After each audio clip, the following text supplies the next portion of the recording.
Hello everyone, welcome to Lab Tech Tales. This is Soni Prajapati. आज का जो हमारा टॉपिक है वो है सेल।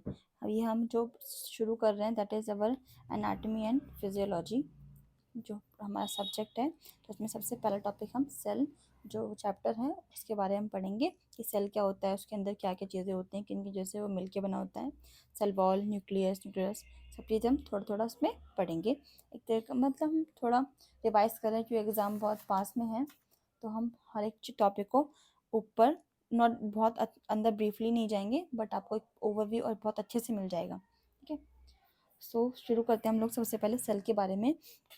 तो जो हमारा सेल होता है सबसे ज़्यादा क्या होता है, स्मॉलेस्ट स्ट्रक्चर होता है किसी भी एक बॉडी का, या फिर हम एक लिविंग टिश्यू की बात करते हैं तो सबसे जो सेल है सबसे स्मॉलेस्ट स्ट्रक्चर कह सकते हैं, स्ट्रक्चर एंड फंक्शनल यूनिट है। फंक्शन यूनिट ऑफ लाइफ की हम बात कर सकते हैं, या फिर बॉडी की यूनिट हम बात कर सकते हैं, तो unit of life.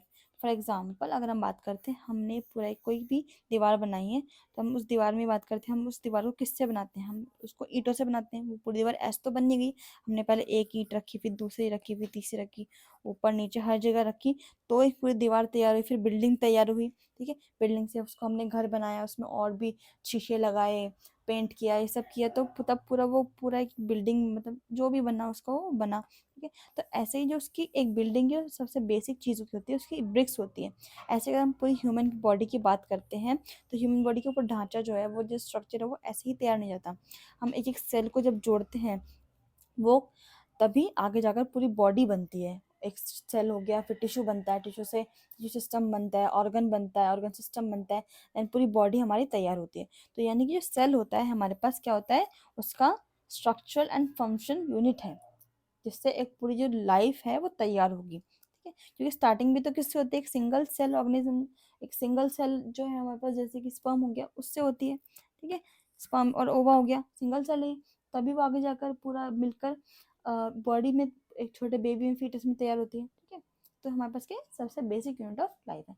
Sales of different tissues perform different function. जितने यहाँ पास अगर हम बात करेंगे डिफरेंट डिफरेंट टिश्यूज के अकॉर्डिंग, जहाँ पे वो प्रेजेंट है वो टिश्यू, उसके अकॉर्डिंग सेल जो है वो डिफरेंट डिफरेंट होता है, उनका स्ट्रक्चर डिफरेंट डिफरेंट होता है। अगर हम सेल की बात करते हैं, ठीक है, तो सेल में मेनली हमारे पास तीन चीज़ होती हैं। पहला सेल वॉल, दूसरा उसका न्यूक्लियस, एंड तीसरा उसका साइटोप्लाज्म। ठीक है, सेल को हम एक अपनी बॉडी से रिलेट कर सकते हैं। सेल वॉल का एक तरह से हमारी बॉडी है, स्किन है, पूरी बॉडी को पूरा कवर किया हुआ है उसने, यहाँ पर स्किन हो गई। न्यूक्लियस, न्यूक्लियस का काम क्या होता है, पूरे जो सेल को एक चलाना, एक तरह से इसमें कौन सा फंक्शन किस तरह से होना है, या उसमें क्या क्या चीज़ें प्रेजेंट होनी है। ठीक है, तो वो हमारा कौन करता है, ब्रेन करता है। तो यहाँ पे न्यूक्लियस का काम कौन करेगा, ब्रेन करेगा। ब्रेन का काम कौन करेगा, न्यूक्लियस करेगा। साइटोप्लाज्म, पूरे उसमें फ्लूइड का काम देना कि हर एक चीज़ हर जगह हर पहुंच रही है। तो जैसे कि हमारी बॉडी में क्या होता है, ब्लड होता है, तो ऐसे ही एक सेल के अंदर, एक सिंगल यूनिट के अंदर कौन होता है, हमारे पास साइटोप्लाज्म होता है। यानी कि जो कवरिंग दे रहा है, आउटर बाउंड्री दे रहा है एक्सटर्नल, वो हमारे पास सेल वॉल हो गया। न्यूक्लियस का मतलब क्या होता है, एक तरह का एक लार्जेस्ट स्ट्रक्चर है जो सेंटर में प्रेजेंट होता है। ठीक है, स्फेरिकल हो सकता है, डिफरेंट डिफरेंट उसके शेप्स हो सकते हैं। इसका मेन काम क्या होता है, एक तरह से आरएनए या फिर डीएनए का प्रेजेंट इसी में ही होते हैं, कि उसका जो बेसिक स्ट्रक्चर है आगे आगे क्या किस तरह का होने वाला है, उसमें क्या क्या फीचर्स होने वाले हैं स्पेशल, वो कौन डिसाइड करता है, न्यूक्लियस डिसाइड करता है। क्योंकि इसके अंदर ही क्या होता है, डीएनए आरएनए प्रेजेंट होते हैं, किसके अंदर, न्यूक्लियस के अंदर, है ना। तो अपने आप सबके अपने अपने बहुत ही सेल के अंदर भी अच्छे खासे काम है। तो सबसे हमने सेल वॉल की बात करी। सेल वॉल क्या एक्सटर्नल बाउंड्री है एक लिविंग सेल की। ठीक है, it is a three layered structure made up of lipid and protein. ये भी थ्री लेयर का है, इसमें तीन लेयर प्रेजेंट है, जो कि किससे बना हुआ है, लिपिड से बना हुआ है एंड प्रोटीन से बना हुआ है। लिपिड प्लस प्रोटीन से ये मिलकर बना हुआ है। तो इसलिए जो हमें प्रोटीन्स वगैरह ज़्यादा लेनी चाहिए, प्रोटीन्स का अमाउंट अच्छा खासा रहना चाहिए, लिपिड्स का रहना चाहिए। जैसे ये कोई जो है इंसान बहुत ज़्यादा वर्कआउट ज़्यादा करता है तो वो प्रोटीन्स वगैरह लेते हैं, है ना, जिम वगैरह काफ़ी ज़्यादा जाते हैं तो प्रोटीन्स लेते हैं। क्यों, क्योंकि जिनके सेल जो टूट रहे हैं, जो भी वर्कआउट करते समय, वो प्रिपेयर हो सके, दोबारा से बन सके। ठीक है, the cell wall allows the diffusion of substances into and out of the cell. तो अकॉर्डिंग टू द परमेबिलिटी कि उस सेल की सेल वॉल किस तरह की है, बहुत ज़्यादा परमिशन नहीं देते अंदर आने जाने को, डिफ्यूजन कर पाती नहीं कर पाती, तो डिपेंडिंग अपॉन द फंक्शन वो भी कैसे होंगी, परमेबल होगी या फिर नहीं होगी, या फिर बहुत ज़्यादा होगी या फिर नहीं होगी, सेमी परमेबल हो सकती है ना, फिर नॉन परमेबल हो सकती है, तो वो डिफ्यूजन करने का मौका देती है या फिर नहीं दे सकती। ठीक है, तो बेसिकली मेन काम क्या, उसकी कवरिंग देना, बाउंड्री बनाना, ठीक है, या फिर और क्या है, डिफ्यूजन कराना। तो बेसिकली ये काम किसके होते हैं, सेल वॉल के होते हैं। अब हम आते हैं न्यूक्लियस के ऊपर। तो न्यूक्लियस जो है एक तरह का लार्ज स्ट्रक्चर होता है। यहाँ पर हमने सेल वॉल बना ली। अब हमारे पास क्या है, न्यूक्लियस, जो कि सेंटर में होता है, किसके, सेल के सेंटर में जनरली ये प्रेजेंट होता है। इसकी जो कवरिंग होती है, इसकी जो लाइनिंग होती है, वो क्या होती है, न्यूक्लियर मेम्ब्रेन होती है। इसको भी तो ये ना कि जो चीज़ साइटोप्लाज्म और न्यूक्लियस को अलग करें, वो क्या होती है, न्यूक्लियर मेम्ब्रेन होती है। ठीक है, न्यूक्लियस के अराउंड क्या होती है, न्यूक्लियर मेम्ब्रेन होती है। इसके अंदर क्या क्या प्रेजेंट होता है, न्यूक्लियोलस होता है। ठीक है, न्यूक्लियस और क्रोमेटिन होता है। क्या क्या होता है, न्यूक्लियोलस एंड क्रोमेटिन। न्यूक्लियस का मतलब क्या होता है, nucleus is the site of ribosomal RNA. Nucleus का मतलब क्या है, राइबोसोमल आरएनए प्रेजेंट है। और क्रोमेटिन अगर हम बात करेंगे तो क्रोमेटिन थ्रेड फाइबर्स की तरह होते हैं, और ये जनरली डीएनए और प्रोटीन से मिलकर बने होते हैं। क्या, हमारे पास जो क्रोमेटिन होते हैं, यानी कि मेनली इसमें डीएनए एंड प्रोटीन इसमें प्रेजेंट होता है। यानी ये एक तरह क्रोमेटिन थ्रेड है जो जेनेटिक इन्फॉर्मेशन को पास आउट करते हैं एक उससे दूसरे उसमें। मान लो एक सिंगल सेल स्पर्म ही था, स्पर्म एक तरह का सेल है, उसके अंदर न्यूक्लियस होगा, न्यूक्लियस के अंदर साइटोप्लाज्म होगा, साइटोप्लाज्म के अंदर और बिल्कुल सेंटर में क्या होगा, न्यूक्लियस होगा, यानी कि इसमें डीएनए है। तो अगर वो उस स्पर्म से कोई बेबी बन रहा है, उस ओवा से कोई बेबी बन रहा है, तो उसके अंदर जो डीएनए जाएगा उसके मम्मी और पापा के जाने वाला है। तो उसके जो फीचर्स हैं वो भी उसी के मदर और फादर से रिजेम्बलेंस करेंगे, सिमिलर होंगे उसी तरह से। ठीक है, तो बहुत इंपॉर्टेंट चीजें हैं ये भी। At the time of cell division, chromatin condenses into chromosome. The number of chromosome is constant for a particular species of organism. यानी कि अगर हम बात करेंगे, जब भी सेल डिवीजन होता है, मान लो ये सेल डिवीजन यहाँ पे हो रहा है, डिवाइड हो रहे हैं सेल, ठीक है, तो एक पूरा प्रोसेस होता है सेल डिवीजन का भी, माइटोसिस मेयोसिस जो होता है पूरा प्रोसेस होगा। तो जब भी क्या होते हैं, सेल डिवीजन होगा, तो ये जो हमारे पास क्रोमेटिन है, पहले तो अच्छा खासा ऐसे से पड़ा होता है, पर जैसे ही उसका जो टाइम आता है डिवीजन के लिए, तो ये क्रोमेटिन कंडेंस होकर क्रोमोसोम बना लेता है। ठीक है, क्या हो जाएगा, क्रोमोसोम बना लेता है। और उसके बाद जब सेल डिवाइड करता है, एक से दो बनते हैं, तो ऐसा नहीं होता कि इसमें इतना गया है, इसमें इतना गया है, नहीं, ड्यूरिंग द प्रोसेस ये जो है वो डबल हो जाते हैं। ये आधा आधा टूटेगा, इसमें मैं बता रही थोड़ा सा। ठीक है, जब ये डिवाइड हो रहा होता है, तो ये जब पहले क्या हो जाएगा, ये इतना टूटेगा इसके अंदर ही, है ना, एक सेकेंड, ये अंदर ही कुछ इस तरह से उठेगा, ये आधा हो गया, ये आधा हो गया, है ना। अब यहाँ पे डबल हो जाते हैं यहीं पर ही अपने आप ही।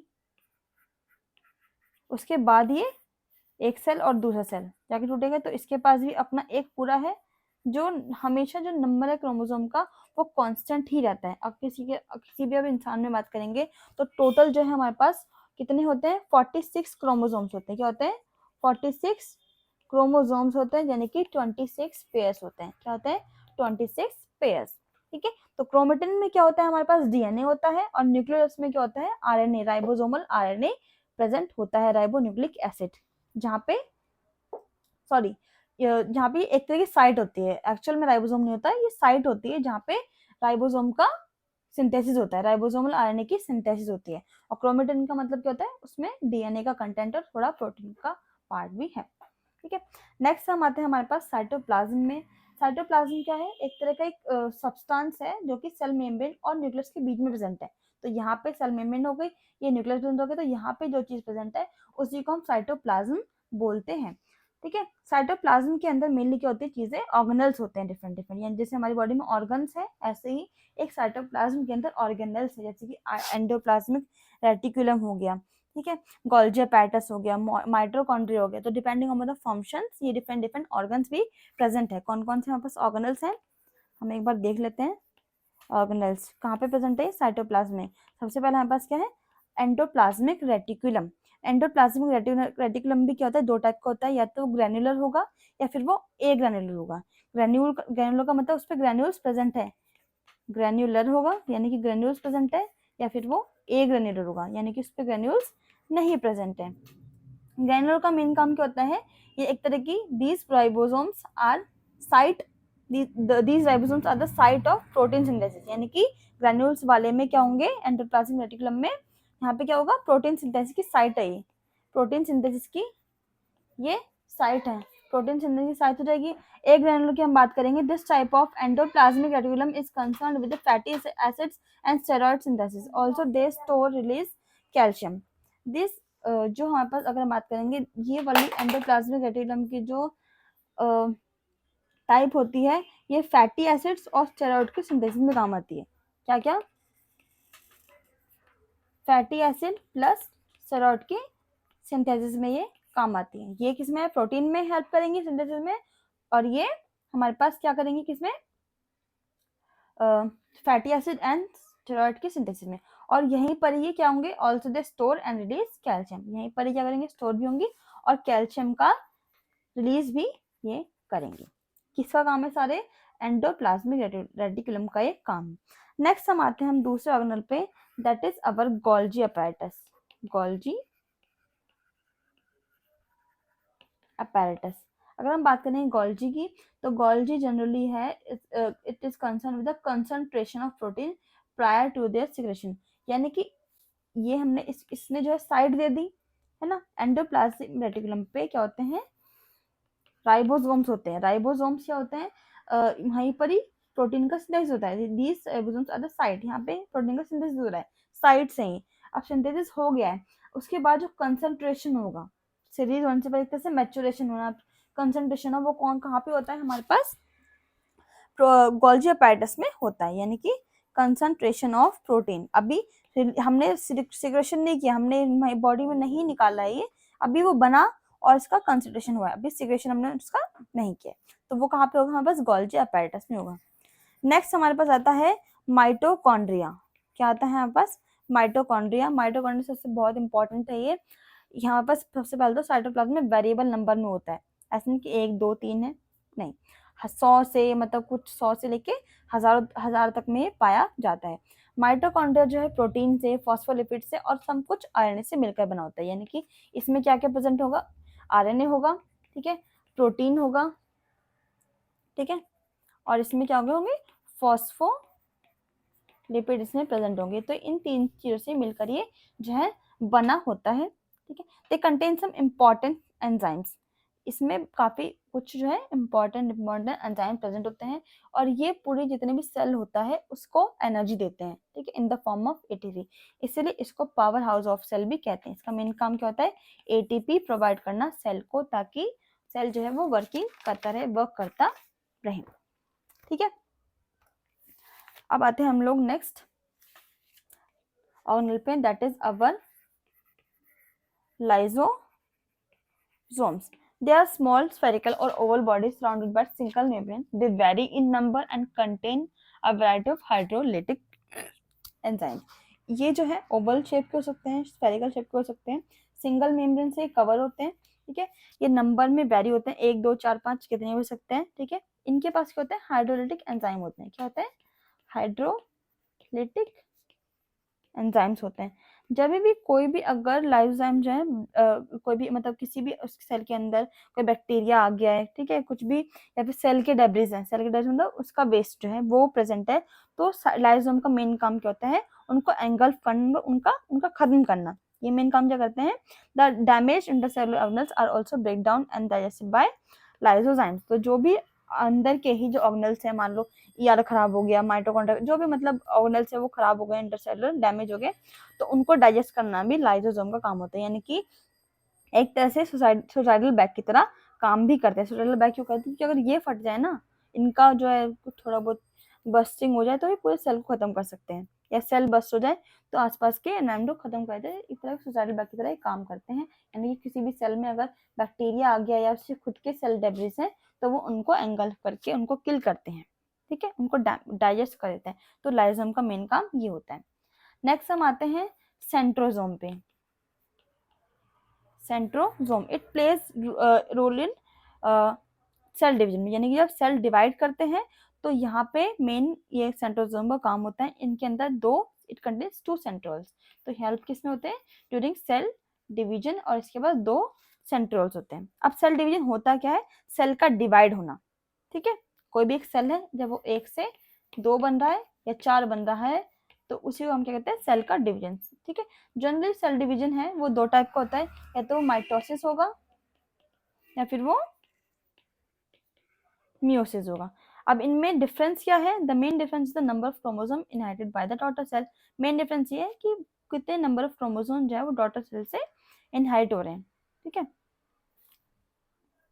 अब माइटोसिस की अगर हम बात करेंगे, माइटोसिस में generally the number of chromosome in the daughter cell are same, कि जितना मदर सेल में थे उतने ही जो है हमारे पास डॉटर सेल में भी होंगे। ऐसे नहीं कि ज्यादा हो जाएंगे कम हो जाएंगे, नहीं, उतने ही रहेंगे। और बेसिकली इसमें 4 स्टेप होते हैं, prophase, metaphase, anaphase and telophase. क्या क्या होते हैं इसमें, मियोसिस माइटोसिस में ये होता है कि सेम होता है, क्रोमोसोम नंबर क्या होंगे, सेम होंगे, जितना हमारे पास मदर में उतना उसमें होगा। और इसमें 4 फेज होते हैं, प्रोफेज हो गया, मेटाफेज हो गया, एनाफेज हो गया एंड टीलोफेज हो गया। ये है बस बेसिकली 4 स्टेप होते हैं हमारे पास माइटोसिस में। अगर हम मियोसिस की बात करेंगे तो ये ऐसा टाइप का सेल डिवीजन है, the number of chromosome inherited by daughter gets halved as compare to mother cell, कि अगर मदर में 2n है तो डॉटर में n आ जाएंगे। ठीक है, यानी कि जितने भी हैं उसमें क्या हो जाएंगे, हाफ हो जाएंगे, है ना। तो बेसिक डिफरेंस इसमें क्या है कि डॉटर में कितने क्रोमोसोम का इनहेरिटेंस हो रहा है वही डिपेंड करता है माइटोसिस और मियोसिस में, वो डिफरेंशिएट करता है। Meiosis take place in gonad, जो मियोसिस होता है वो गोनाइड्स में होती है। It is a process of reproduction which occurs in higher animals including man. तो ये एक टाइप का रिप्रोडक्शन का प्रोसेस है जो कि जनरली हायर एनिमल्स में होता है, और हम इसमें इंसान भी इंक्लूड होते हैं, मैन भी इंक्लूड होते हैं। It involves fusion of spermatozoa and ovum and thus in gamete. तो इस प्रोसेस में क्या होता है, प्रोडक्शन इन्वॉल्वेशन होती है, फ्यूजन होता है स्पर्म का और ओवम का, स्पर्मेटोजोआ का और ओवम का, जिससे कि एक गैमेट जो है तैयार होगा, विच and thus in the number of chromosomes can get equal to the number in the parents। तो इसकी वजह से क्या होगा कि अब जो है वो पेरेंट्स के इक्वल हो जाएगा। अब देखो यहाँ से जो बन के आ रहा था स्पर्मेटा में भी n होगा, यहाँ से देखो जो स्पर्म है और जो ओवा है, एक मेल की बॉडी में बन रहे हैं, उसमें जितने भी प्रेजेंट है मान लो 46 है, तो जो स्पर्म होगा उसमें से 23 होंगे।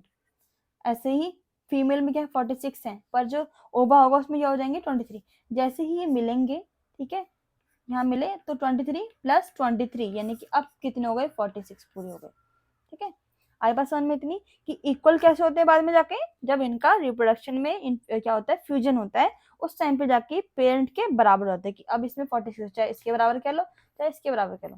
कैसे सुनना है कि जब म्यूसिस हो रहा है तो जब मेल में हो रहा है और ये फीमेल में हो रहा है, मेल की वजह से इसमें आए सिर्फ आधे, मेल के पास भी 46 है, फीमेल के पास भी 46 है, पर इसके पास स्पर्म बना कितने आए 23, इसके पास ओवा बना इसके पास भी आए 23, पर जैसे इनका फ्यूजन हुआ तो यहाँ पे कितने बन गए 23 प्लस 23 क्रोमोसोम यहाँ पे बन गए।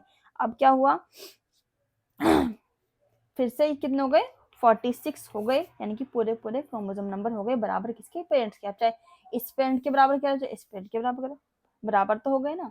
तो ये हमारा पूरा का पूरा सेल चैप्टर का क्या था, थोड़ा सा इंट्रोडक्शन था, जो कि मैंने आपको ट्राई किया कि ब्रीफ ही रहा, है ना।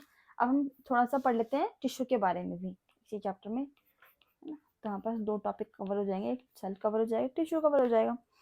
अब हम बात करते हैं टिश्यू की। अब जैसे हमारे पास एक सेल था, जब एक ही सेल को हम based on their functions, origin, ठीक है, या फिर शेप के अकॉर्डिंग जब उनको इकट्ठा करते हैं, ग्रुप बनाते हैं, तो उसी को हम क्या बोलते हैं, एक टिश्यू बोल देते हैं। क्या बोलते हैं, टिश्यू। ऐसे ही हम सेम टाइप के टिश्यूज को based on their shape, origin या फिर फंक्शन, जब उनको डिफरेंट डिफरेंट क्या है टिश्यूज को इकट्ठा करते हैं तो क्या बनता है, टिश्यू सिस्टम बनता है। ठीक है, इससे बनता है जब टिश्यू सिस्टम्स को जोड़ते हैं तो क्या बनता है, ऑर्गन बनता है। डिफरेंट ऑर्गन्स को जोड़ते हैं तो क्या बनता है, ऑर्गन सिस्टम बनता है। और ऐसे ही हमारे पास क्या बनता है, पूरी बॉडी तैयार हो जाती है। तो अब हम किस लेवल पे हैं, टिश्यू लेवल पे हैं। हमने सेलुलर लेवल ऑलरेडी पढ़ लिया है, पूरा इसका ब्रीफ पढ़ लिया है। तो यानी कि हम किसी भी एक ग्रुप ऑफ सेल्स को जोड़ेंगे बेस्ड अपॉन देयर ओरिजिन, कि वो कहाँ से बना है, ठीक है, उसका शेप कैसा है, सिमिलर शेप है या नहीं है, और उसका जो फंक्शन है वो स्पेसिफिक है या नहीं है, वो किस तरह का है, तो उसके बेसिस पे हम एक जो सेल से हम टिश्यू तैयार करते हैं। अब जो है बस टिश्यूज भी डिफरेंट डिफरेंट टाइप्स के होते हैं based on their size, shape and function. तो बेसिकली हमने 4 इसमें डिवाइड किया है। एपिथेलियल सेल, ठीक है, पहला कौन सा है हमारे पास, एपिथेलियल सेल। ऐसे ही हमारे पास दूसरा क्या है हमारे पास, connective tissues, sorry epithelial tissues, cell नहीं, कनेक्टिव टिश्यूज। तीसरा है हमारे पास muscle tissue, and fourth one is our nervous tissue. इनके नाम से भी हमें इजीली पता चल रहा है। एपिथेलियल का मतलब क्या होता है, हमेशा कवरिंग, आउटर मोस्ट या फिर लाइनिंग, ठीक है। तो ये लाइनिंग देता है या फिर कवरिंग देता है। कवरिंग का मतलब क्या होता है कि जैसे हमारी बॉडी पे बाहर की स्किन है वो हमारी क्या होगी, कवरिंग हुई, पर हमारी बॉडी में बहुत सारी ऐसी जगह है जो खोखली है, मतलब एक तरह की पाइप की तरह काम करती है। ये हमारे पास पाइप की तरह काम करती है, तो पाइप के अंदर भी तो खाली जगह है ना, वहां से कुछ भी जा रहा है, तो वहां लाइनिंग का काम करते हैं। लाइनिंग का मतलब अंदर की साइड होना, और कवरिंग का मतलब बाहर की साइड होना। तो ये तो लाइनिंग का काम करती है या फिर कवरिंग का काम करती है। कनेक्टिव टिश्यू का मतलब कि बॉडी के 2-3 हिस्सों को या ऑर्गन्स को कनेक्ट करना। तो वो कौन कौन जो भी करता है वो हम डिफरेंट डिफरेंट पढ़ेंगे, ठीक है। ऐसा ही जो मसल्स में प्रेजेंट होते हैं उनको मसल टिश्यू बोलते हैं, जो नर्वस में प्रेजेंट होते हैं, नर्वस सिस्टम में प्रेजेंट होते हैं, उनको नर्वस टिश्यूज बोलते हैं, ठीक है। ऐसे करके हम पढ़ते हैं कौन कौन से क्या क्या होते हैं। सबसे पहले हम बात करते हैं एपिथेलियल की। एपिथेलियल जनरली क्या होते हैं, या तो वो कवरिंग में काम देते हैं या फिर वो लाइनिंग में काम देते हैं। किस चीज में काम देते हैं, या तो वो लाइनिंग में काम देंगे या फिर वो कवरिंग में काम देंगे। कवरिंग मतलब बाहर से कवर करना, जैसे अगर ये पाइप है, ठीक है, अगर इसको हम बाहर से कवर कर रहे हैं, ऊपर ऊपर से पेंट कर रहे हैं मान लो, तो वो क्या हो जाएगी, कवरिंग हो जाएगी। पर अगर अंदर की साइड से ये जो हॉलो स्ट्रक्चर जो पूरा अंदर जा रहा है, अंदर जो है उसकी अगर हम अंदर की लाइनिंग करते हैं, वो भी एपिथेलियल टिश्यूज ही करते हैं। अब ये भी डिफरेंट डिफरेंट टाइप्स हो सकते हैं, जैसे यहाँ पर सिंपल हो गया, ठीक है, कॉलमनर हो गया, सिलेटेड हो गया, सर्टिफाइड हो गया, डिफरेंट डिफरेंट हमारे पास एपिथेलियल सेल्स होते हैं। अगर हम सिंपल की बात करेंगे तो एक सिंगल लेयर पतली सी प्रेजेंट होगी, ठीक है, क्या होगी, सिंगल लेयर प्रेजेंट होती है, वो हमारे पास क्या हो जाएंगे, एपिथेलियल टिश्यूज होते हैं। अब जनरली सिंपल एपिथेलियम क्या होता है, कहीं पे अगर डिफ्यूजन करना है ना, कुछ भी है ना, कि वो वहां से इजीली पास हो सके। पतली लेयर का मतलब क्या है कि यहाँ से वो यहाँ जाने दे, पतली सी लेयर हो, तो हमारे पास क्या होता है, सिंपल एपिथेलियम में होती है। इसको भी हमने, और इसके डिविजन्स काफी होते हैं, स्क्वैमस एपिथेलियम, ठीक है, और भी काफी काफी डिफरेंट डिफरेंट यहाँ पर डिविजन्स हो सकते हैं। और क्या है बस कॉलमनार, कॉलमनार का मतलब क्या होता है, जो लंबे लंबे कॉलम्स हों उनमें होता है। जनरली इसमें क्या होता है, इसका मेन काम क्या होता है कॉलमनार का, पहला क्या है यहाँ पर सिंपल वाला था, सिंपल सिंपल में मेन काम क्या है, वो अपने अंदर से ट्रांसपोर्ट होने दें, डिफ्यूजन होने दें, मेन काम सिंपल का ही है। दूसरा हमारे पास क्या है, कोलमनार, यानी कि कॉलम्स बने हो उसमें। कॉलम्स का मतलब क्या होता है, मेनली इसमें या तो ऑब्जॉर्प्शन करवाना या सिक्रेशन करना, absorb and secrete, absorb plus secrete, main काम ये होता है। जैसे एग्जांपल हमें कहाँ मिलते हैं, गॉबलर सेल में, जो म्यूकस सिक्रेटिंग मेम्बर होते हैं, गॉबलर सेल्स, वहाँ पे हमारे पास वो गॉबलर सेल्स किस टाइप के होते हैं, कोलमनार एपिथेलियम के ही होते हैं। नेक्स्ट हमारे पास आते हैं सीलिएटेड। सीलिएटेड का मतलब क्या होता है, उसमें अगर कोई भी टाइप के सेल है उसमें सीलिया प्रेजेंट है, हेयर लाइक स्ट्रक्चर, सीलियस प्रेजेंट है। सीलियस का मेन काम क्या होता है, मूवमेंट करवाना। तो जनरली कहाँ पे होता है, यूट्रस में होते हैं, यूट्राइन ट्यूब में होते हैं, रेस्पिरेटरी ट्रैक्ट में होते हैं, ठीक है, ताकि अगर मान लो जो ओवा जहाँ पे बना है, एम्ब्रियो बना है, जायगोट बना है, उसको आगे की तरफ बढ़ाना। मान लो ये यूट्रस है, यहाँ पे अगर यहाँ पे आया है तो यूट्रस की लाइनिंग में होता है ताकि वो आगे बढ़े, जो जायगोट एम्ब्रियो बना है वो उसको हम आगे बढ़वाएं। तो जनरली उसको आगे की तरफ क्या कराना, मूवमेंट कराना होता है। रेस्पिरेटरी ट्रैक्ट है उसका मूवमेंट कराना होता है, तो सीले का काम होता है बेसिकली, ठीक है। सर्टिफाइड एपिथेलियम भी होता है, ये जनरली अंडरलाइन स्ट्रक्चर्स में होता है। फिर आता है हमारे पास ट्रांजिशन एपिथेलियम, जनरली कहाँ पे प्रेजेंट होता है, जनरली ब्लैडर में होता है। ये क्या, मेनली ट्रांजिशन का काम क्या होता है, ब्लैडर को स्ट्रेचिंग कराने में हेल्प करना, अलाउ करते हैं कि अच्छे थोड़ा वो स्ट्रेच कर सके, ठीक है। नेक्स्ट हमारे पास आता है कनेक्टिव टिश्यू। दूसरा हमारे पास क्या है, कनेक्टिव टिश्यू। कनेक्टिव का मेन काम क्या होता है, कनेक्शन देना दो चीजों के बीच में, ठीक है, कोई भी डिफरेंट दो ऑर्गन्स है या फिर पार्ट्स ऑफ ऑर्गन्स है उनको कनेक्ट करना। Cells of connective tissues, different different connective tissue cells की बात करेंगे कि किन चीजों से मिलकर जो हमारे पास टिश्यू है वो बना होता है। कनेक्टिव टिश्यू में जैसे कि ब्लड हो गया, बोन्स हो गए, ये सारे क्या है हमारे पास, कनेक्टिव टिश्यूज ही है, ठीक है। जैसे कि इसमें अब इसके अंदर और सेल्स अगर हम देंगे तो फाइब्रोब्लास्ट हो गया, मैक्रोफेज हो गए, ये सेल्स हैं, प्लाज्मा सेल्स हो गए, या फिर फैट सेल्स हो गए, या फिर हमारे पास मास्ट सेल्स हो गए। ये बेसिकली 5 टाइप के हमारे पास सेल्स होते हैं किसमें, कनेक्टिव टिश्यू के अंदर। ठीक है, अब जैसे कि हमारे पास और भी इसमें कनेक्टिव टिश्यू के अंदर और भी डिफरेंशिएशन है, जैसे कि एडिपोज। एडिपोज कहीं भी है मतलब फैट सेल्स होते हैं, या तो फैट सेल वाइट एडिपोज होगा या फिर हमारे पास ब्राउन एडिपोज होगा। ठीक है, वाइट जो है पास ज़्यादा अमाउंट में होता है और ब्राउन जो है पास कम अमाउंट में होता है। नेक्स्ट हमारे पास फाइब्रस। फाइब्रस का मेन काम क्या होता है, जो बोन्स होती हैं या जो प्रोटेक्टिव कवरिंग होती है उसमें ये प्रेजेंट होते हैं। और हमारे पास क्या है, इलास्टिक टिश्यूज हो गए। ठीक है, इलास्टिक टिश्यू मेनली इलास्टिक से ही काम आएगा हमारे पास, उसका जो नाम भी है। ठीक है, तो कहीं भी अगर स्ट्रेचिंग वगैरह है, स्ट्रेंथ है, इलास्टिसिटी देने से कि ब्लड वेजल्स हो गए हमारे पास। ठीक है, इन सब चीज़ों में क्या प्रेजेंट होता है हमारे पास, इलास्टिक टिश्यू प्रेजेंट होता है। और भी डिफरेंट डिफरेंट टाइप के होते हैं बस, जैसे लिम्फा टिश्यू हो गया जो ब्लड और लिम्फ सिस्टम में प्रेजेंट होता है, कार्टिलेज हो गया। ठीक है, हाइलिन कार्टिलेज, फाइबर, इलास्टिक, तो ये सब डिफरेंट डिफरेंट टाइप के हैं बस कनेक्टिव टिश्यूज होते हैं। अगर हम बात करते हैं अगली हम टिश्यू की, तो अगला अगला हमारा क्या है, muscle tissue. But muscle tissue भी हमारे पास बेसिकली डिफरेंट डिफरेंट 3 टाइप्स के होते हैं, skeleton muscle, विस्ट्रल and cardiac. Skeleton का मतलब क्या होता है, जो वॉलंटरी होते हैं, हमारे विल के अंदर होते हैं कि हम जब चाहे तभी हम उसको हिला सकते हैं, जब ना चाहे तब हम इसको नहीं हिलाएंगे, यानी कि किसे वॉलंटरी है। जैसे कि हमारे हाथ, पैर, होठ, इन सबको हमारा मन करेगा तो हम हिलाएंगे, नहीं तो नहीं हिलाएंगे, हमारे वॉलंटरी में। हम जब हमारा मन करे तभी हम ये कर सकते हैं, नहीं करा तो हम नहीं करेंगे। ठीक है, विस्ट्रल। विस्ट्रल हमारे क्या होते हैं, इनवॉलंटरी होता है, यानी कि चलते रहते हैं, हमारे कंट्रोल में नहीं होते हैं, ये चीजें होती रहती हैं। जैसे कि हमारे पास आंखों का झपकना, हम थोड़ी बोलते कि झपको। ठीक है, या फिर हमारा सांस लेना, ये भी काम अपने आप होता रहता है।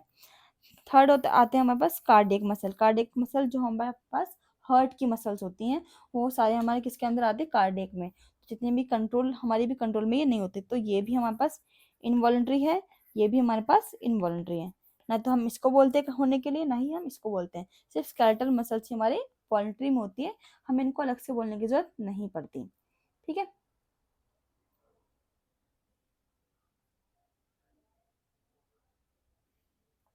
नेक्स्ट आते हैं हमारे पास नर्वस टिश्यू। नर्वस टिश्यू भी जो है हमारे पास बेसिकली 3 टाइप का बना होता है। नर्वस टिश्यू हमारे ब्रेन में होता है जनरली, जो नर्वस सिस्टम है हमारा उससे बना होता है पूरा का पूरा। ठीक है, तो नर्वस टिश्यू में बेसिकली हमारे पास पूरा जो बना होता है वो 3 चीज से मिलकर 3 टाइप के मैटर से बना होता है। सबसे पहले हमारे पास grey matter, white matter and हमारे पास न्यूरोग्लिया। न्यूरो एक सेकेंड, न्यूरोग्लिया। ठीक है, वाइट ग्रे मैटर का मतलब क्या होता है, जो नर्व सेल की बॉडी होती है, कोई भी हम बस नर्व सेल जो न्यूरॉन है वो इस टाइप का होता है ना। अगर आपने पढ़ा भी होगा फर्दर भी पढ़ लोगे, एक न्यूरॉन का स्ट्रक्चर होता है, एक टाइप का सेल ही है। ठीक है, जो ब्रेन के सेल्स होते हैं वो हमें इस टाइप के दिखाई देते हैं, ये हमारे पास उसके डेंड्राइट्स होते हैं। ये पूरा सेल का स्ट्रक्चर है, ये सेल की बॉडी है। बस ये मान लो अगर एक सेल ऐसा होता है ना, तो अगर हम इसको थोड़ा सा खींच दें, मान लो ये चीज की जो ये जो प्लाज्मा जो मेम्ब्रेन है, सेल मेम्ब्रेन, ये बढ़ गई इधर को, ऐसे चोट से निकल गई, ऐसे ये इसमें रूट जैसे निकल गए, और यहाँ से भी रूट जैसे निकल गई, तो एक ही सेल ही है। बस इस सेल का नाम क्या है, न्यूरॉन है, जो कि हमारे ब्रेन में प्रेजेंट होता है। ठीक है, अब सेल से मिलकर तो टिश्यू बनता है, तो नर्वस टिश्यू किससे बना है, न्यूरॉन से मिलकर बना होता है। तो अगर हम बात करेंगे, बहुत सारे जो है बस न्यूरॉन्स इकट्ठे हो रखे हैं। ठीक है, ऐसे रखे, मान लो एक एक ऐसे रखा है, एक ऐसे रखा है, एक ऐसे रखा है, ऐसे इकट्ठे हो रखे हैं। तो अगर हम सिर्फ उसकी सेल बॉडीज की बात करते हैं, मान लो हम सिर्फ इन हिस्से की बात करके, ये इकट्ठा हो रखे हैं ऐसे, तो इस स्ट्रक्चर को हम क्या बोलते हैं, ग्रे मैटर। ये हमारे पास क्या है, ग्रे मैटर। और हम अगर उसके सिर्फ फाइबर्स नर्व एंडिंग्स की बात करते हैं, तो ये इकट्ठा होकर क्या बनते हैं, व्हाइट मैटर। ठीक है, तो यानी कि जब बहुत सारे ऐसे न्यूरॉन्स को इकट्ठा कर दें, तो ये वाला हिस्सा सिर्फ इसको अगर हम देखेंगे तो ग्रे मैटर, और ये हम देखेंगे तो इसका व्हाइट मैटर, नर्व फाइबर्स। और न्यूरोग्लिया क्या होते हैं, जो इनको सपोर्ट देते हैं, इनको होल्ड करने में हेल्प करते हैं, नर्व सेल्स को सपोर्ट करेंगे, फाइबर्स को सपोर्ट करेंगे, वो हमारे पास क्या होते हैं, न्यूरोग्लिया होते हैं, तो सपोर्टिंग सेल्स ही होते हैं। ठीक है, तो अभी हमने 2 चैप्टर्स का क्या किया है, थोड़ा सा इंट्रोडक्शन देखा है, इंट्रोडक्शन के अच्छे से ही थोड़ा उनके बारे में पढ़ा है। होपफुली आपको समझ में आया होगा। कहीं भी आपको डाउट है, एक बार खुद से भी आप इसको पढ़ने की कोशिश कीजिएगा। फिर आपके पास कोई डाउट है तो प्लीज़ कमेंट करके ज़रूर बताइएगा। सो थैंक यू, आज के लिए इतना ही।